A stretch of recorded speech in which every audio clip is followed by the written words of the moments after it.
기자회견이 거짓말인 이유와 증거. 2018년 7월 29일 일요일입니다. 좀 시작합니다.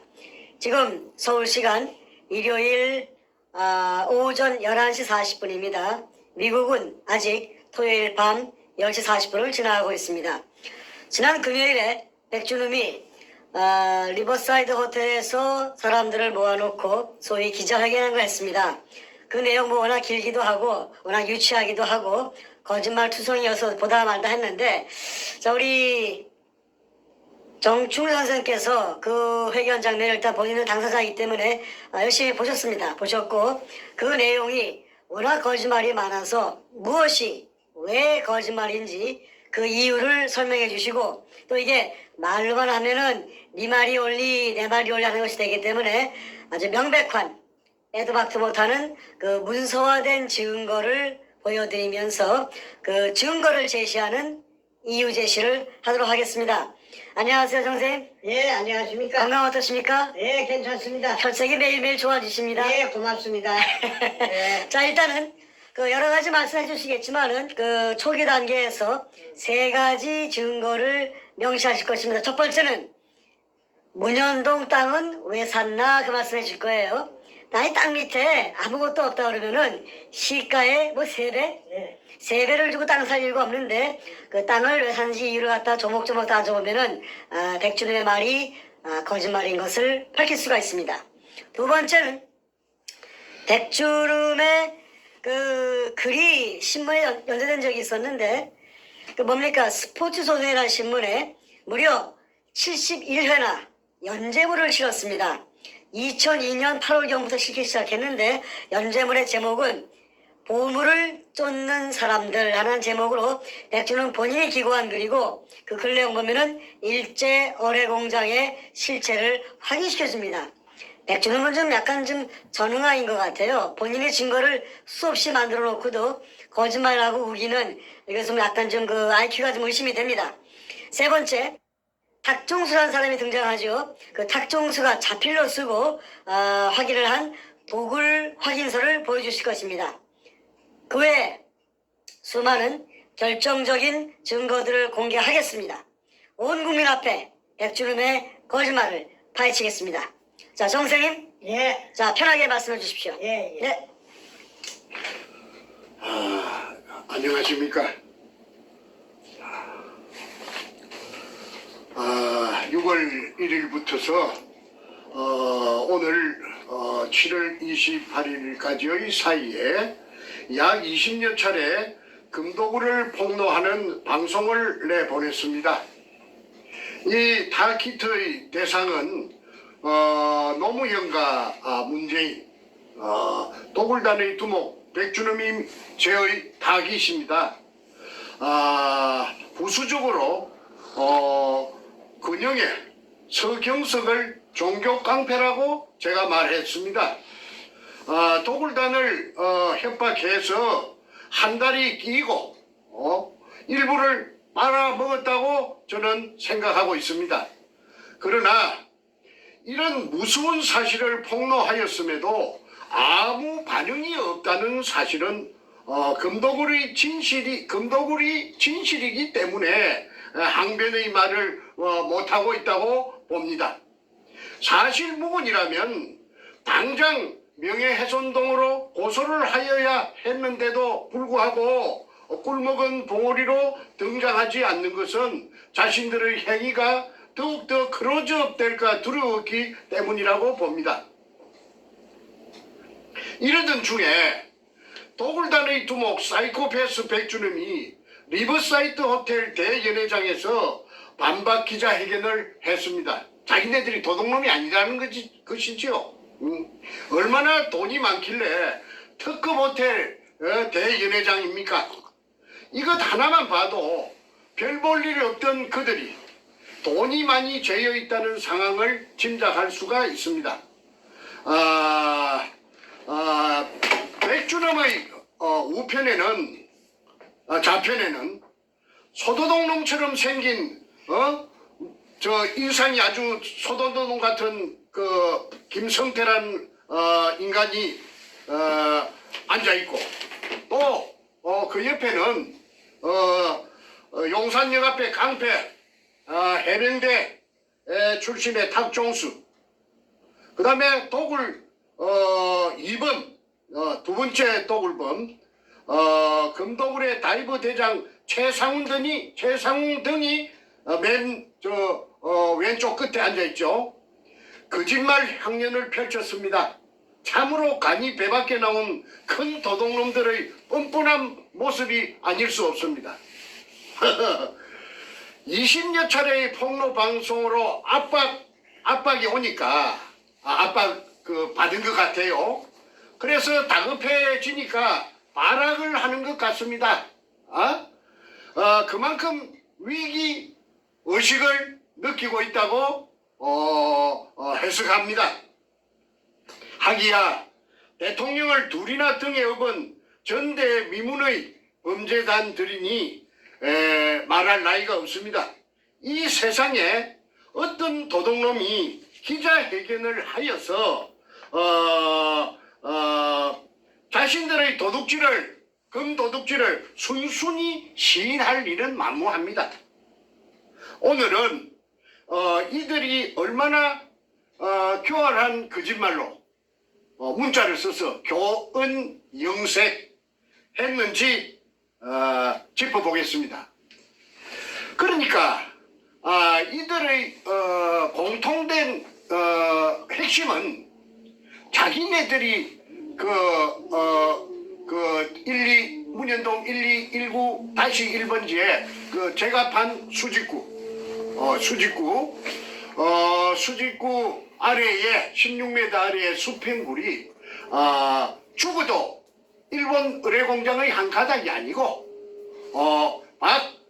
박수홍이 실패한 굴로서 제가 그거 거짓말을 해가 사기쳤다는 것이 처음부터서 끝까지 교활한 거짓말입니다. 이래가지고 제 인생 16년이 몽창 날아가 버렸어요. 그래서 이제 지금부터 그들의 거짓말이 얼마나 교활한지 증거를 하나하나 제가 밝히도록 하겠습니다. 먼저 백준엄, 김성태, 그 다음에 탁종수가 그게 나와가지고 내가 가만히 보니까 안절부절해요. 그거는 바로 이 종이 때문에 그렇습니다.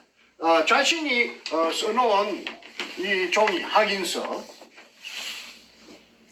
이 탁종수 제일 밑에 있죠. 이름이 있고 주민등록번호가 있습니다.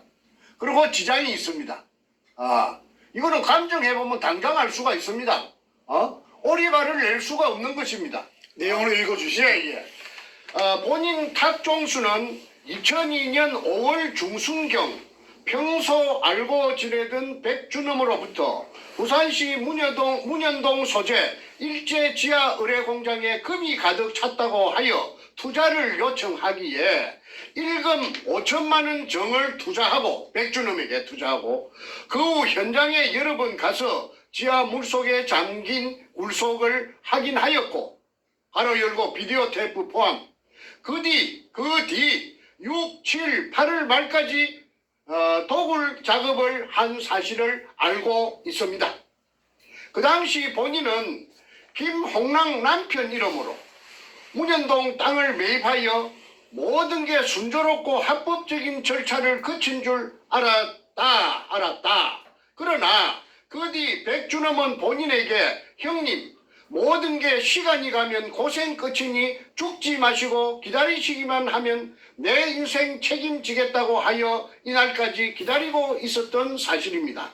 본인은 백준엄이가 그 당시 금을 도굴하여 숨긴 것으로 확신합니다. 이유는 백준엄이가 100%로 금이 있다고 하여 믿고 투자했던 것입니다. 2004년 9월 14일 탁종수 480810-1010711 추가문 본인이 처음 투자를 할 때 문현동 지하 동굴내를 촬영한 비디오 테이프도 보았고 그 당시 테이프상에는 일본군이 쓰던 마대 자루가 차곡차곡 빼곡히 있었기에 본인은 그 속에 들어있는 것이 금이라는 백준엄이 말을 액면 그대로 믿었던 사실입니다. 이에 확인서를 첨부합니다. 2004년 9월 14일 탁종수 지장을 딱 찍어놨습니다. 지장이. 이 지장 감정하면은 탁종수 필적 감정하면은 이거는 탁종수가 썼는지 사실 여부를 알 수 있습니다. 2004년 9월 14일입니다. 그 다음에 2002년 3월 2일 날 제가 수직구를 뚫어놓고 4월 5일 날 배신이 일어났다는 것을 제가 알았습니다. 김성태와 백준엄이 배신을 일으켰다는 사실을 제가 알게 되었지요. 그런데 2002년 배신이 일어났으면은 자기네들 주장대로 할 것 같으면은 사기당했다고 지하 수평구리 박정희 대통령 이발사 박숭이 실패한 걸로 정충재가 사기쳤다고 할 것 같으면은 걸어서 끝입니다. 그 현장에 갈 필요도 없고 땅을 살 이유도 없습니다. 그런데 이 사람들이 땅을 샀어요. 땅을 살 돈이 없으니까 그 광주 전라남도 광주시 서구 지평동에 있는 김홍랑이라는 여자를 찾아가서 땅을 사게 만듭니다. 그래서 김홍랑이라는 여자와 그녀의 남편 공무원, 그 당시에 공무원 전남도청 새마을가장 그 박민수라는 사람이 부산 문현동에 와서 수직구 속에 카메라를 찍는 로봇을 내려보내가지고 금포대, 일본식 한자 이등충이 찍혀있는 금포대가 재어 있는 것을 제3, 제4 확인하고 그 땅을 삽니다. 그러면 땅을 사기 전에 금이 재어 있다는 것이 확인을 제3, 제4 했기 때문에 광주에 사는 사람들이 부산 문현동에 땅을 사는데 그때 지주가 두 사람이었어요. 한 사람은 지분의 65%, 100분의 65%를 가지고 있는 조규혜라는 사람이고 50년생. 다른 한 사람은 지분의 35%를 가지고 있는 100분의 35%를 가지고 있는 정문균이라는 60년생 남자입니다. 이 둘이 연합해가지고 대한항공으로부터 IMF가 오자 이 땅을 불화를 받았던 것입니다. 그때 불화받은 가격이 평당 80만 원씩이라고 합니다. 그런데 김홍랑이 급하게 살라고 하니까 그 땅을 살라고 하니까 평당 80만 원에 산 땅을 불과 몇 달 만에 200만 원씩에 김홍랑에게 팔았는데 한 사람은 정문균이는 100분의 35를 가지고 있는 정문균이는 자기는 안 팔겠다. 나는 금을 배당받겠다 해서 100분의 35를 고수했고 조규혜는 50년생 조규혜는 팔겠다.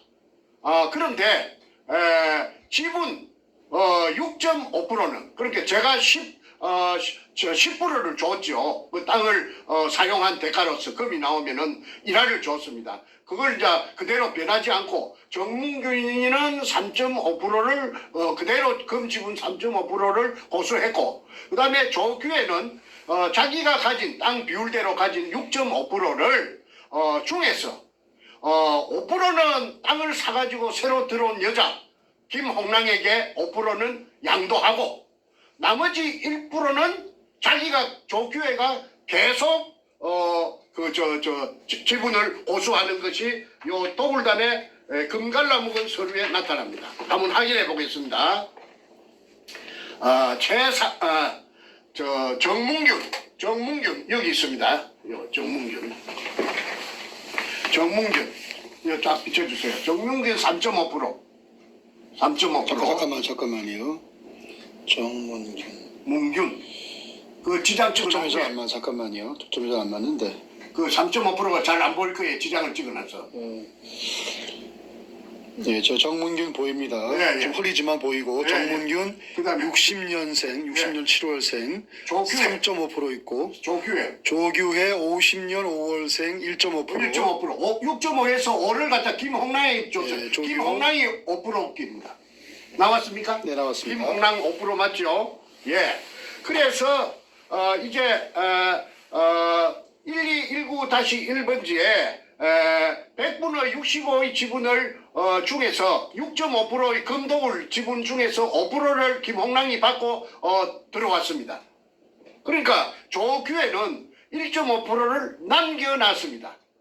그래서 그때 땅을 그 100분의 65를 살 적에 백준원과 김홍랑 간에 공정 계약을 했습니다. 그 계약서를 제가 지금 공개하겠습니다. 제가 일단은 한번 읽어보고 비샤트 드리도록 하겠습니다. 계약서 갑 성명 김홍랑 주민등록번호 530122 -2929410 주소 광주광역시 서구 지평동 1171-4 금호 쌍용 아파트 208동 1504호 을 백준엄 주민등록번호 580119-1046711 주소 서울특별시 중구 해연동 1가 147-23 여기가 저 남산 아파트입니다. 해연동 뭐이가 케이블카 타는 게 오래된 아파트 제가 있다고 말씀드렸죠.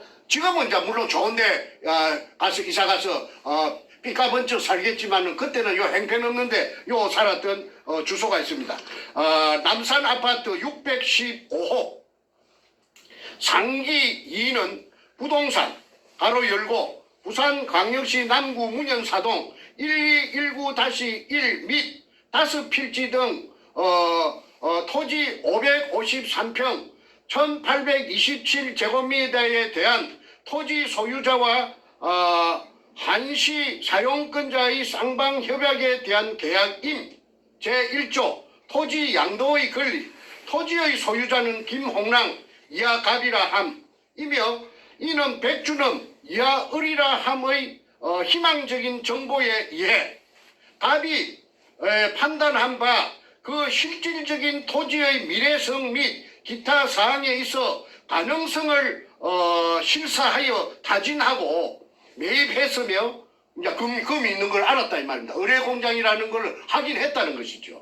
이에 갑은 한시적인 토지의 사용 권리를 오직 을에게만 제공한다. 금독을 하도록 을에게 백준엄이에게 금독을 하도록 자기가 산 땅을 제공한다. 제2조 의무 을은 갑의 소유 토지를 매장물 발굴 및 발견 및 발굴 목적 외에 매장물 발견 및 발굴 목적 외에 그러니까 매장물이 목적입니다. 타인에게 임대하거나 기타 행위를 할 수가 없다. 제3조 계약 준수사항 갑이 토지를 계약 후 3개월 2002년 4월 29일부터 7월 28일 이내에 그러니까 산 날짜가 4월 29일 날 계약금을 주고 샀는데 7월 28일까지 3달 안에 갑의 투자금 토지 구입비 가로 열고를 2배로 산정하여 2배 곱절로 3달 만에 땅값을 2배로 뻥튀기 해갖고 산정하여 을이 갑에게 지급하면 백준엄이 김홍랑에게 지급하면 김홍랑은 지급 당일 무조건 백준엄에게 을에게 갑의 토지를 양도하여야 하고 이제 곱절로 상값을 곱절로 받고 3달 만에 곱절을 주면은 무조건 양도하여야 하고 백준엄 앞으로 만약 을이 약정 기일에 약속을 이행하지 못했을 시 돈을 곱절로 주지 못했을 때는 김홍랑은 토지의 소유권을 을에게 양도할 의무를 갖지 않는다. 돈을 안 줬으니까 당연하지요. 단 갑이 기존 토지 주인 조규혜와 아까 50년생 남자 땅 주인 조규혜와 계약한 계약서 내의 토지 금액과 각종 세금 및 기타를 포함하여 을이 갑에게 지급한다. 부대 비용을 소모된 비용을 백준엄이 모두 김홍랑에게 보전을 해준다. 제4조 토지의 형질 변경 을은 백준엄은 갑이 김홍랑이 소유한 토지에 매장물 발굴 작업을 위한 통로 및 발굴을 위한 필요한 기자재 등의 필요성에 의해 김홍랑에게 토지 사용 승낙을 받았으며 추후 출입구를 넓히거나 하는 등 기타 작업을 위해 일시적으로 토지를 형질 변경할 때 갑의 동의를 받지 않고 진행할 수 없으며, 그러니까 땅 주인이 저 김홍랑인가 김홍랑의 동의를 받지 않고 할 수 없으며, 발굴 공사가 완료되면, 발굴 공사라는 것은 도굴 공사, 금도굴 완료되면 을이 원상복구를 시켜야 한다. 백준엄이 원상복구를 시켜야 한다. 위에 투자되는 복구비는 백준엄의 부담으로 한다. 을의 부담으로 한다. 단 상기 조항은 갑에게 을이 토지 대금을 지불, 그러니까 김홍랑에게 백준엄이 뻥튀기한 2배로 뻥튀기한 토지 대금을 지불 2002년 7월 28일 이내 하기 전까지의 약속이랍니다. 이 뭐 복잡합니다. 제5조 의무조항. 을은 갑에게, 백준엄은 김홍랑에게 기존 토지주들이 토지를 을의 작업에 방해가 되지 않는 범위 내에서 임대 사용함에 있어 월 265만 원의 토지 사용료를 수령 전달해 줄 의무를 가진다. 단 매장물 발굴이, 매장물이라는 거는 땅 밑에 있는 거 아닙니까? 발굴이 본격화돼요. 35%의 토지주 및 임대자들이, 그 이제 정민균이를 말하는 것 같아요. 60년생 35% 지분이 있으니까 토지주 및 임대자들이 철수할 시에는 그 책임을 지지 않는다. 제6조 특약조항. 김홍랑은 계약 기간 동안 백준엄 을의 사전 동의 없이 토지를 제3자에게 매각이나 설정 및 기타 등 을의 발굴 사업에 도굴사업, 발굴 사업이 이제 도굴 사업입니다.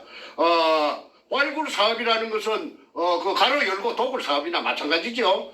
지장을 줄 수 있는 행위를 절대 할 수 없다. 그러니까 도굴 하는데 그 땅 주인이라고 방해하면은 안 된다. 단 상기 조항은 김홍랑에게 백준엄이 토지 대금을 지불하기 전까지의 약속입니다. 또 못을 쳐놨습니다. 제7조 해약. 본 계약은 갑과 을이 서면 합의 후 공정에 의해 해약할 수 있으며 한쪽의 일방적인 해약은 불가하다. 제8조 발굴회사의 주식 지급. 갑은, 발굴회사는 이거 도굴회사입니다. 포세이돈 살베지라고 5월 13일 날, 2002년 5월 13일 날 남포동 그 피닉스 호텔에서 창당 발긴 대 겸 1회 주주총회를 했다는 것을 엊그제 말씀드렸죠. 그걸 말하는 것 같습니다. 갑은 을이 행하는 모든 영리 행위에 관한 동등한 자격을 갖춘 자로서, 그러니까 김홍랑은 백준엄이 행하는 모든 그 도굴의 이익을 보는 행위에 관한 동등한 자격을 갖춘 자, 그러니까 도굴이 공범이 되는 거지요. 을의 총괄 이익에, 백준엄의 총괄 이익의 5%를 보장받는 조건으로, 아까 도굴단 그 지장 찍어 먹는 그 배분 김홍랑 이름으로 5% 돼가 있는 거 확인하셨습니다. 5%를 보장받는, 100%를 보장받는 조건으로 을의 회사, 백준엄의 회사, 주 포세이돈 살베이지, 바로 열고 인양 및 발굴회사, 발굴회사가 도굴회사입니다. 도굴을 목적으로 한 회사입니다. 주식 5%를 지급받고 등기 이사로 정식 등재한다. 그러니까 도굴단에 정식으로 가입한다. 제9조 을의 권리행사. 을은, 백준엄은 갑이 김홍랑의 소유 토지를 매매하는 행위를 제외한 모든 권리의 인공동굴의 발견 및 가로 열고 인공동굴의 발굴 및 매장물의 발굴 등, 박순이 실패한 굴이라고 사람을 갖다가 삶아놓고는 주거끼리는 인공동굴의 발견 및 매장물의 발굴 이렇게 가로 열고 못을 쳐놨어요. 총 계약기간 가로 열고 1차 종료는 2003년 12월 31일까지로 한다. 그렇게 금이 얼마나 많아야 다음 해에 2003년 때 발견한 해가 2002년 3월 2일이니까 다음 1년 넘어가갖고 다음해 연말까지 동안에 도굴 하겠다고 하니까 그 급이 얼마나 많았는지 상상이 됩니다. 정부 및 제3자 등에게 정부가 나오네요. 상기 권리를 행사할 수 있다. 정부가 나옵니다. 상기 조항은 갑이 을에게 토지 대금을 지불 가로 열고 2002년 7월 28일 따블로 꽃배기로 주기 전까지의 약속임. 제10조 발굴회사 지분 대금 을은 갑과 계약 후 백준엄은 김홍남과 계약 후 열흘 이내에 주 포세이돈 살베이지는 아까 말씀드렸습니다. 남포동 피닉스 호텔에서 5월 13일 날 도굴 회사를 임시 주주 총회를 하고 주주 총회를 했다고 내가 아까 이야기. 그게 이제 도굴 범죄단입니다. 범죄단을 결성했다는 겁니다. 창업하여 회사 지분 5%를 갑에게 지불하여야 한다. 다시 한번 100분의 5를 금도굴의 100분의 5의 지분을 김홍랑에게 준다. 못을 쳐놨네요. 제11조 갑은 을이 발굴함에 있어 김홍랑은 백준엄이 발굴함에 있어 발굴이란 말은 도굴입니다. 추가 투자를 원하지 않는 것으로 한다. 제12조 을의 채무는 백준엄의 채무는 갑에게 어떠한 영향을 미치지 않는다. 제13조 을이 백준엄입니다. 백준엄이 주 포세이돈 살베이지 법인 등록 시 상기 계약 내용을 성계한다. 제14조 분쟁 조정 갑과 을이 계약서에 명시되어 있지 않은 일에 의한 분쟁에 있어 이 계약서에 없는 조항에 분쟁이 일어나면 조정에 대한 협상은 양측의 대표가 사회의 상식적인 수순을 밟아 해결하되 그래도 타결되지 않을 시에는 이 사건에 대한 분쟁의 해결은 서울지방법원으로 이의를 제기하기로 한다. 재판까지도 이제 염두에 뒀습니다. 제15조 마지막입니다. 갑과 을은 이 계약을 확인하기 위해 두 통의 계약서를 작성하여 서명 날인하고 공정을 한다. 2002년 4월 29일 갑 김홍랑 을 백준엄 요 붙여주세요. 밑에 제일 밑에 도장 나오게. 2002년 4월 29일 김홍랑 백준엄 도장 찍혀 있습니다. 그 다음에 여기 이제 제일 표지입니다.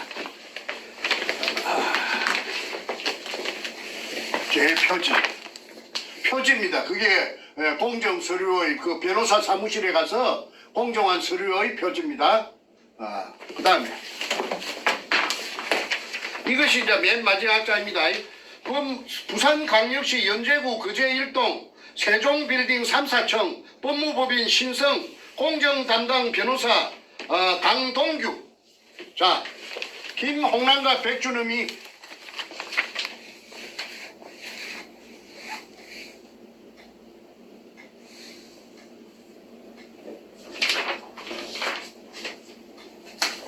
네, 됐습니다. 예, 이렇게 되어서 포세이돈 살베이지라는 도굴 회사를 만들고 저에게 제가 사기꾼이라고 그 한 사람들이 전부 다 그 도굴단의 그 멤버가 되었고 도굴 공범이 되었고 이제 다시 그 땅 주인 그 조규혜 정문균이 그 합류하고 그 다음에 광주의 여자 기공사 이 기공사가 청와대에 그 김대중 청와대의 부인인 그 이희호 전속기공사라고 그런 소문이 다다했습니다.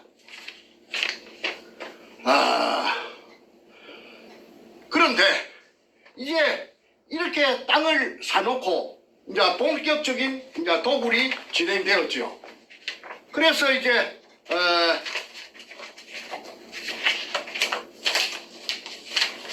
도굴 한 기구 요 좀 찍어주세요. 요 수직 상하 운반용 승강기입니다.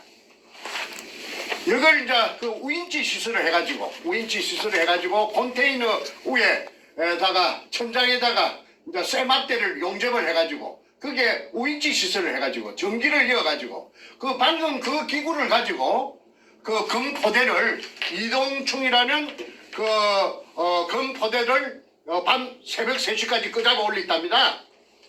그래서 이거는 그 2002년 8월 말경에 현장에 제가 사람을 보내가지고 가니까 이 절벽 밑에 옹벽 밑에 널브러져가 있더랍니다. 벌겋게 녹을 뒤집어 쓰고 널브러져 갖고 있는 것을 찍었습니다. 그 다음에 자 아까 이제 다시 말씀드릴게요. 2002년 4월 5일 날 서울시청 후원에서 제가 배신이 일어난 줄 알았습니다. 그러고 나서 그 사람들하고 저하고는 그 사람들은 도굴단이 되고 저는 쫓기는 신세가 그들로부터 쫓기는 압박받는 신세가 되고 손에 가진 정권은 없고 이제 이거 뭐이가 루비콘 강을 한번 건너가면은 다시는 이제 돌아올 수 없습니다. 만날 수가 없습니다. 그런데 이제 이 땅도 사고 아까 4월 26일 날 땅도 4월 29일 날 땅도 사고 그 다음에 이제 5월 말부터서 제가 본격적으로 도굴이 진행되었다고 했습니다. 그런데 5월 말기에 도굴을 하려고 그러면은 고사를 지냅니다. 그럼 뭐 자동차 한 대를 사도 그 미신을 믿는 사람들은 새 자동차 앞에 놓고 도로에 가서 재물을 차려놓고 절을 하는 것을 우리가 길을 가다가 몇 번 심심찮게 보고 하는데 이 사람들도 예가 아니라서 그 현장에 돼지 대가리를 제상 위에 차려놓고 수박을 따게 해놓고 경건한 마음에 꿇어 앉았는데 김성태 그 소도동 놈도 꿇어 앉아갖고 아주 무릎을 꿇어 앉아서 양손을 무릎에 얹고 그 옆에 검은 양복을 입고 대가리를 푹 받고 있는 놈이 사이코패스 백주놈이고 그 다음에 그들보다 한 줄 뒤에 혼자 앉아있는 여자가 서울 경찰청 차장 김기영이 캄보이하고 내려왔던 청와대 여성 담당 비서관 신필균입니다. 그리고 그 흰옷을 입고 서가 있는 그 여자가 이제 무당이고 무당이 이날 한 10명 왔답니다. 그 사진을 공개하겠습니다. 이 책에 이 황금 백합작전 책에 다 올라 있어요.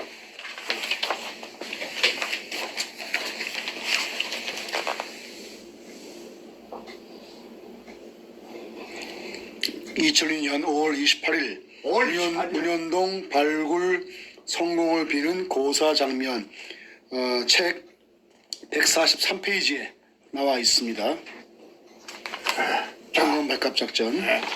자, 그 다음에 어,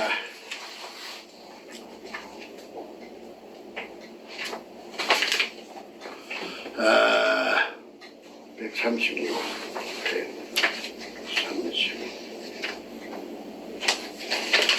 이 구멍을 제가 뚫은 구멍입니다. 이게 직경 60cm로 지하 안반층 16m를 뚫었는데 지하 4m부터서 물입니다. 그 물이 보입니다. 규격화된 KS 사다리 철물점에 파는 거 2m짜리 2개를 연결해야 그 수면에 도달합니다. 그래서 4m 밑에 붙어서 물입니다. 12m를 내려가야 그 수평물의 천정이 나옵니다.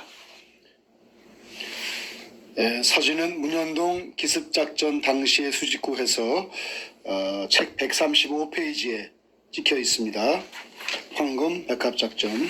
자, 그 다음에 엊그제 제가 말씀드렸는데 물이 올라오는 장면이 이 사진에 있습니다. 물이 3시간 반 동안 분출되었다는 그 사진이 그 있죠. 책 103페이지에 보시면은 분출. 수직굴 분수 분출 광경에서 3시간 반 동안 품었습니다. 물이 올라오는 사진이 물 기둥이 매우 선명하게 찍혀 있습니다. 예. 자, 그다음에 이게 조선 총독부 45년 7월 3일 날, 7월 3일 날, 45년 7월 3일 날 그 땅이 조선 총독부로 등기 이전돼가 있는 토지대장, 외정대 토지대장입니다. 그 제일 왼쪽 하단에 조선 총독부 비춰 주세요. 책 27페이지에 있습니다. 조선 총독부 토지대장입니다. 그 위에 아무 별 볼 일 없는 황무지나 다름없는 쓸데없는 땅에 왜 조선 총독부가 다음 달 8월 15일 날 그 폐망할 것인데 7월 그 급박한 시기에 7월 3일 날 부산항의 남쪽 자락 그 별 볼 일 없는 땅에 조선 총독부라고 등기 이전 해놨는가? 제가 거기에서 인생 16년을 그 담보 제피 갖고 날라가 버린 겁니다. 그 다음에 요거 좀 비춰주세요. 그 천명의 유골이 있다는 거는 경향신문에 그 기사가 났습니다. 그 기자가 제 말만 듣고 기사 써주겠습니까? 네 말이 옳다. 내 기사 쓸게 하는 그런 경우는 없습니다. 다 조사해보고 이거 사실이라고 믿으니까 그 경향신문 긴장신문에 그 대문짝만하게 아주 활자가 크게 그 축소해서 그 지금 했지 1천여 구의 그 유골이 있다는 사실을 그 경향신문에도 기사가 났는데 일회용으로 끝났어요. 무조건 일회용입니다. 예, 책 28페이지에 나옵니다. 28페이지에 이 경향신문 기사가 명시가 되어 있습니다. 그 다음에 요 토지 등기부 등본 한번 봐주십시오. 이 빨간 줄 끈 거 한번 비춰주세요. 정문균이 조규혜 그 다음에 김홍랑 그 등기부 등본에 나와 있습니다.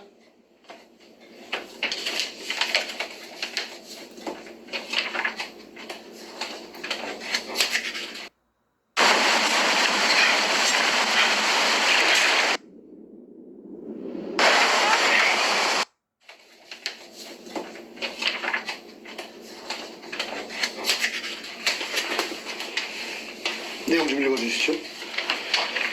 2002년 4월 29일 날 매매가 되어서 소유권 이전 지분이 100분의 65 소유자는 조규혜 50년생입니다. 500517 부산 금정구 부곡동 경남 한신아파트 105동 2103호 이 조규혜가 80만 원의 한진으로부터서 카알로부터서 불화받은 땅을 200만 원에 김홍랑 아까 김홍랑 100분의 5 지분 가진 김홍랑이 있었지요. 요 좀 비춰주세요. 김홍랑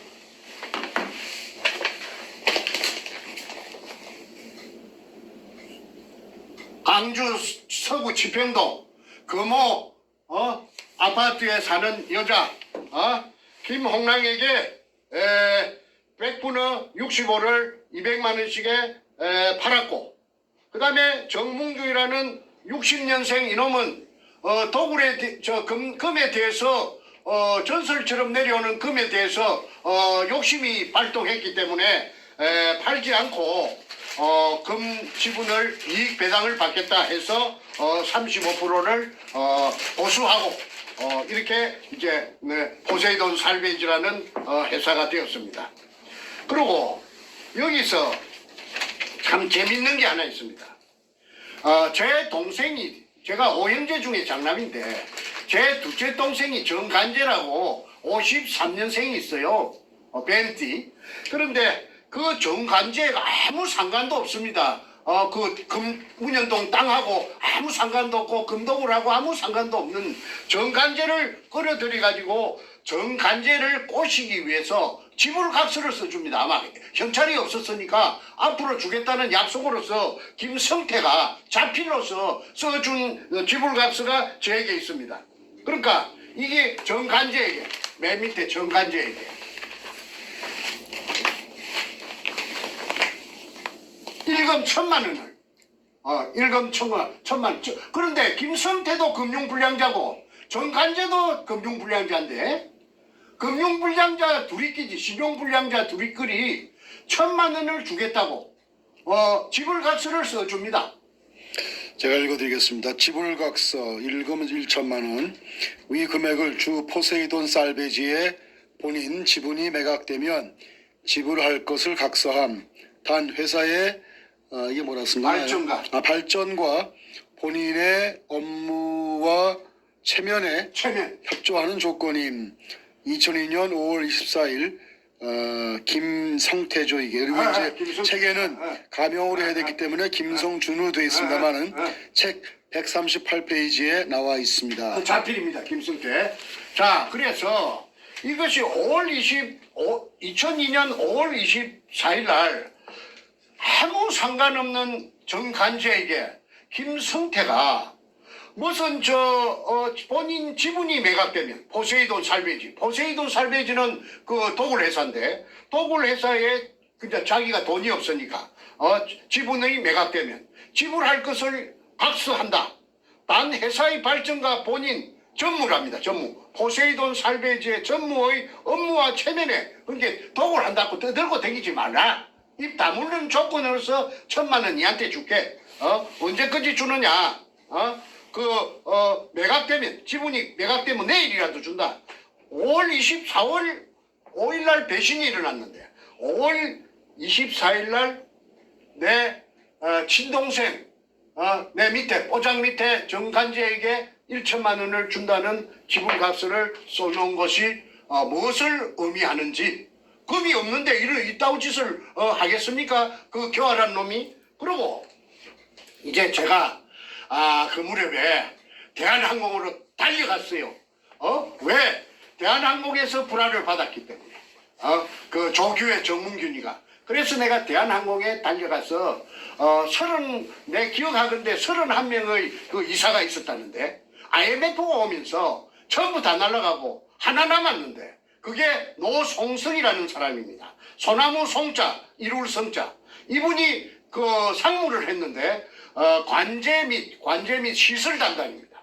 그러니까 기술직이지요. 기술직인데 저하고 이야기를 해보니까 다 알아듣더라고요.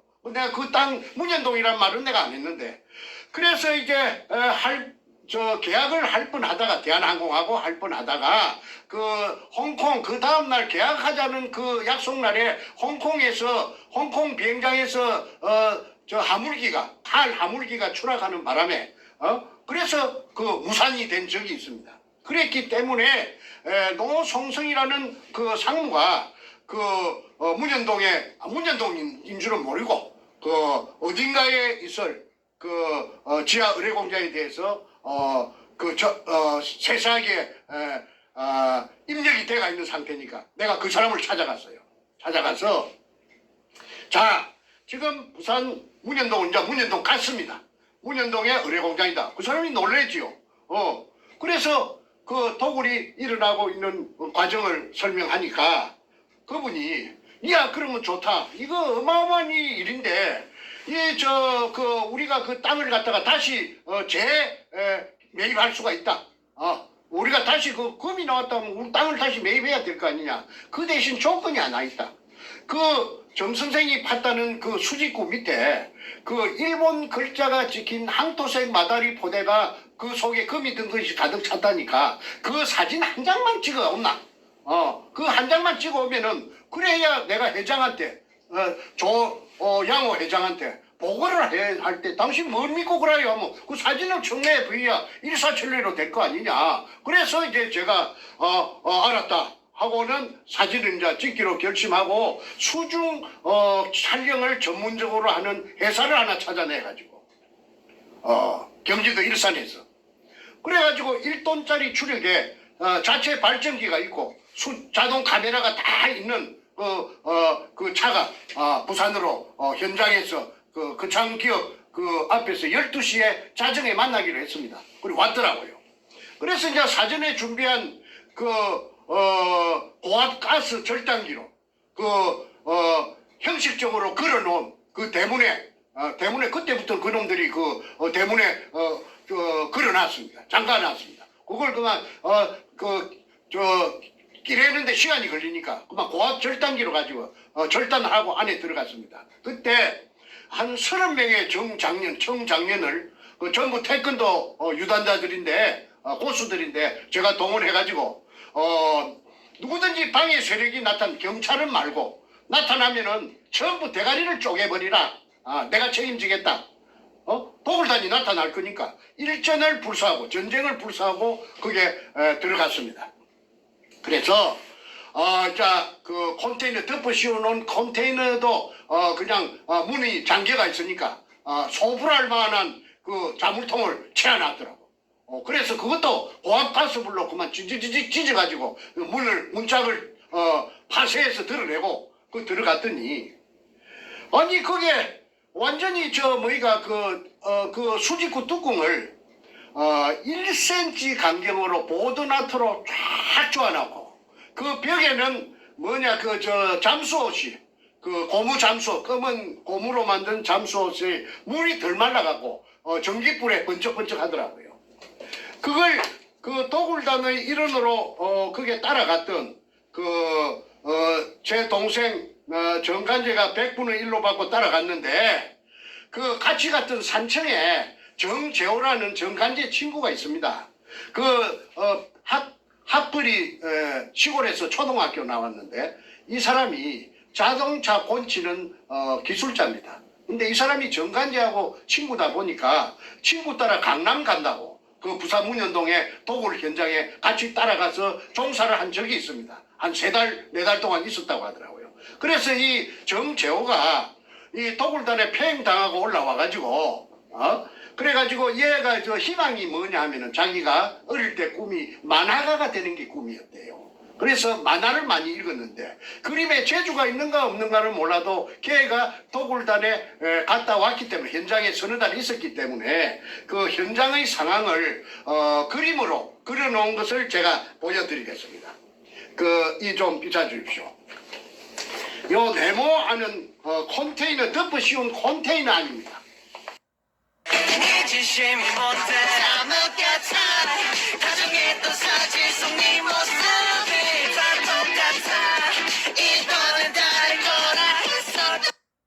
요 네모 안은 컨테이너 덮어 씌운 컨테이너 아닙니다.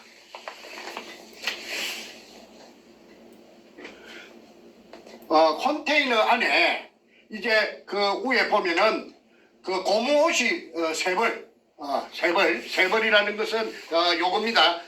잠수복이 3벌, 언제든지 3벌 걸려 있었대요.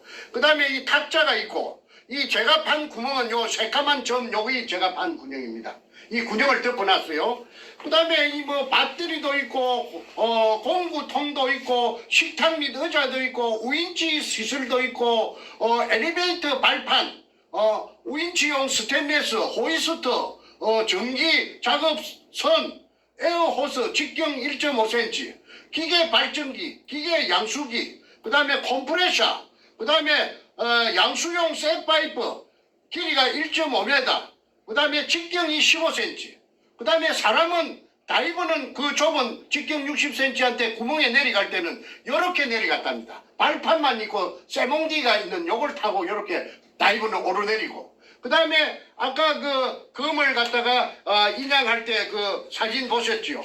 그 수직 상하 운반용 성강기 이걸로서 검을 독을 하고, 그 다음에 사람이 또 다이버가 올라올 때는 또 그 쇠막대 같은 거 발판만 있는 걸 타고 올라왔다고 정보를 제공해줘서 저는 그 산청에 경상도 지리산 밑에 앉아 있어도 이 도굴단들이 돌아가는 것을 다 알 수가 있었습니다. 자, 그런데 이 어느 날 이제 아까 대한항공 이제 부산지사 대한항공 지사의 책임자하고 그 밑에 또 부주임하고 한 3~4명이 아까 발전기 내려갔을 적에 왔습니다. 그래서 이제 발전기가 카메라를 이제 돌려가지고 이제 물속에 고압 전기 절단기를 갖고 뚜껑을 보드나트 풀 시간이 없으니까 옆구리를 쭉 찢으니까 그냥 촛농 녹듯이 해서 따까리를 떼내고 그냥 잠수를 해서 이제 물속에 들어갑니다. 물이 얼마나 맑은지 먼지 하나 없었습니다. 그래서 그때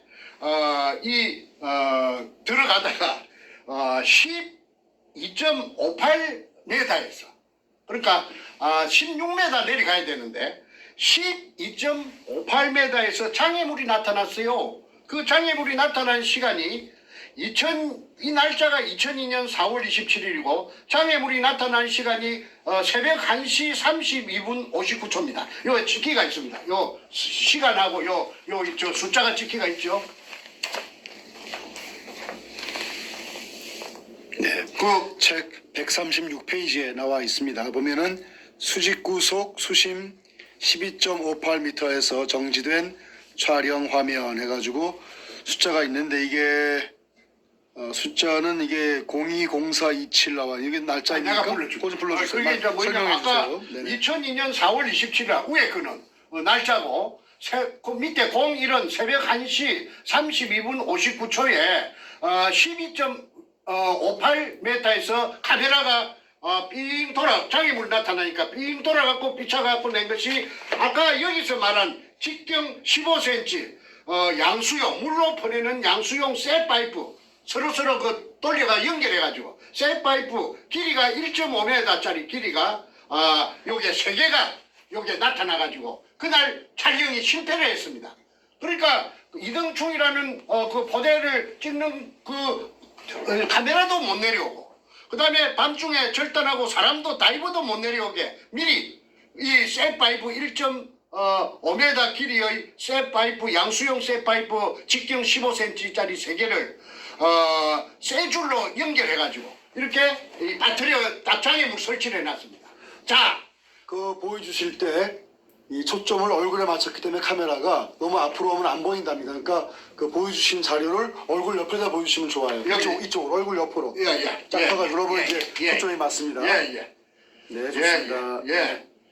이걸 물속에, 이 깊은 물속에 금도 없는데, 돌만 있는데, 한주 소금 포대에 쓰레기만 있는데, 실패한 굴인데, 박숭이 실패한 굴인데, 왜 그 보드나 들어가지고, 철판을 해가지고, 더블샷, 집어넣고, 바느질 하듯이 촘촘하게 집어넣고, 그 다음에, 그 잠수복 쇠불이 벽에 걸려가 있는데, 물이 번쩍번쩍하며, 전기에 반사돼가지고 그런 공구가 어지럽게 놓여 있었으며 그 다음에 이 장애물이 물속에 쇠통 3개가 카메라도 못 들어오고 사람도 잠수부도 못 내려오게 설치가 되어 있는가. 그래서 이 장애물을 어떻게 끄잡아냈던가 내가 알아보니까 힘이 센 역발상 기계쇠라고 했습니다. 그 백주놈이 옆에 앉아있던 머리 뽀글뽀글한 그 소도동로 그 김성대 그놈이 보디빌딩을 해서 그 덩치도 크고 힘도 셉니다. 그러니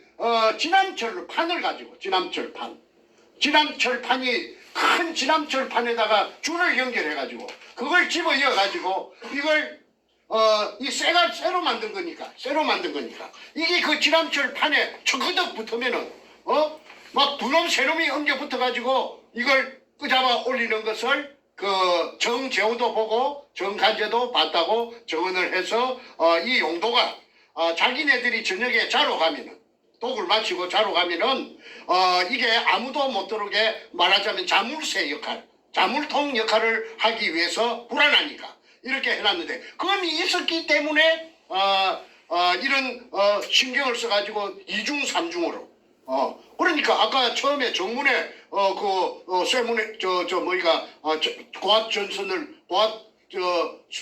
가스 고압기로 절단했고 그 다음에 컨테이너 출입문 절단했고 그 다음에 세 번째 아까 수직구 위에 철판으로 집어넣은 거 보드나토 집어넣은 거 세 번째 그 다음에 네 번째 그러면 4중입니다. 1중, 2중, 3중, 4중 안전장치를 해놨습니다. 그래서 그날 그 이등충 포대만 그만 사진으로 찍었다 하면은 그만 게임이 세트됐을 건데 이 교활한 놈들이 그렇게 철저하게 해놨으니까 그걸 못 찍어서 그 대한항공하고의 그 관계가 끝이 날 수밖에 없었습니다. 항상 이런 식으로 그 해결될 듯 문 앞에 가서 그냥 다시 돌아서고. 그런데 제 혼자 힘은 없습니다. 개인의 힘은 미약합니다. 그러니까 제가 그놈들은 그 김홍란이라는 그 여자가 땅도 사주고 그 위에 또 투자한 사람들이 많지요. 그 투자한 사람들이 많으니까 돈의 힘으로 가지고 또 세력, 그 여럿이 힘으로 독을단 있으니까. 그러니까 내가 아무리 날고 기는 재주를 가지고 있다고 해도 제가 인부족 세부족으로 당할 수밖에 없었습니다. 그러던 차에 재밌는 게 하나 제 손에 들어왔어요. 이 백준엄이라는 이 사이코패스가 여의도 고등학교 출신이고 대학은 문턱도 못 밟아놓은 놈이라고 했습니다. 그런데 이 자가 어떤 장가를 사방팔방에 헤매다 보니까 아주 오래된 그 잡지를 한 권 구입했어요. 그 잡지가 학언이라는 잡지인데, 학언. 그 연세가 한 60 이상 되는 분들은 그 학언이라는 잡지를 갖다가 기억하실 것입니다. 그 학언에 그 고등학교 3학년 때 이 백준엄이라는 이 사이코패스가 그 63빌딩, 63빌딩 63층이란 말인데, 그 꼭대기에 올라가면은 밑에는 그 바람을 느끼지 못해도 그 꼭대기 올라가면은 해오리 바람이 불 때도 있고 돌개 바람이 불 때도 있고 그 바람이 세차답니다. 저는 그거 못 올라가 봤어요. 그런데 이놈이 그 기구를 차고 새 날개 같은 거 이런 걸 지가 만들어 가지고 그 올라가서 뛰어내렸어요. 63층에서.